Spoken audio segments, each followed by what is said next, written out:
आता पाहूया पंढरीच्या वारी संदर्भातल्या टॉप 9 बातम्या। पुण्यातून संत ज्ञानेश्वर महाराजांच्या पालखीचा दिवे घाटातून सासवडकडे प्रस्थान। पालखी प्रस्थानाची ड्रोन दृश्य कॅमेऱ्यात कैद।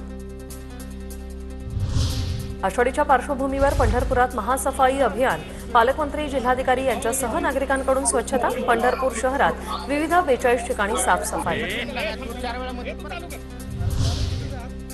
बीडच्या अंबाजोगाईत 1 दिवसाच्या मुक्कामानंतर गजानन महाराजांची पालखी पंढरपूरच्या दिशेने मार्गस्थ। भाविकांची दर्शनासाठी गर्दी।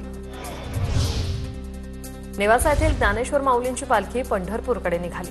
नगर तालुक्यात पालखी दाखल 40 दिंड्यांसह 20,000 वारकऱ्यांचा सहभाग। विठ्ठल रुक्मिणी मातेच्या चरणी सोन्याच्या तुळशीहार अर्पण। 17,68,000 किमतीचा सोन्याचा तुळशीहार अर्पण करणाऱ्या भाविकांचा मंदिर समितीकडून सत्कार।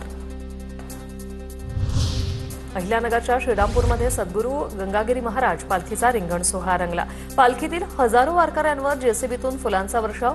रिंगण सोहळ्याने श्रीरामपूरच्या नागरिकांच्या डोळ्यांचं पारणं फेडलं। नांदेडच्या माळेगावमधून श्री संत साधू महाराज पायी दिंडीचे पंढरपूरकडे प्रस्थान। या दिंडीला 300 वर्षांची परंपरा। दिंडी दरम्यान आमदार प्रताप पाटील चिखलीकरांनी लेकीसोबत खेळली फुगडी। धुळे परिवहन महामंडळाच्या वतीने 150 बसेसचं नियोजन। आषाढी एकादशी निमित्त पंढरीच्या दिशेने बसेस निघाला। ज्या गावातून 40 प्रवासी उपलब्ध, या गावात थेट पंढरपूरपर्यंत बसची व्यवस्था। साताऱ्यात वारकऱ्यांच्या सेवेसाठी विशेष 265 बसेसची व्यवस्था। 26 जून रोजी साताऱ्यात माऊलींच्या पालखीचं आगमन। फलटण, सातारा, वाई तसंच दहिवडी, वडूज, कराड, कोरेगावसह पाटण, महाबळेश्वरवरून बसेस सुटणार।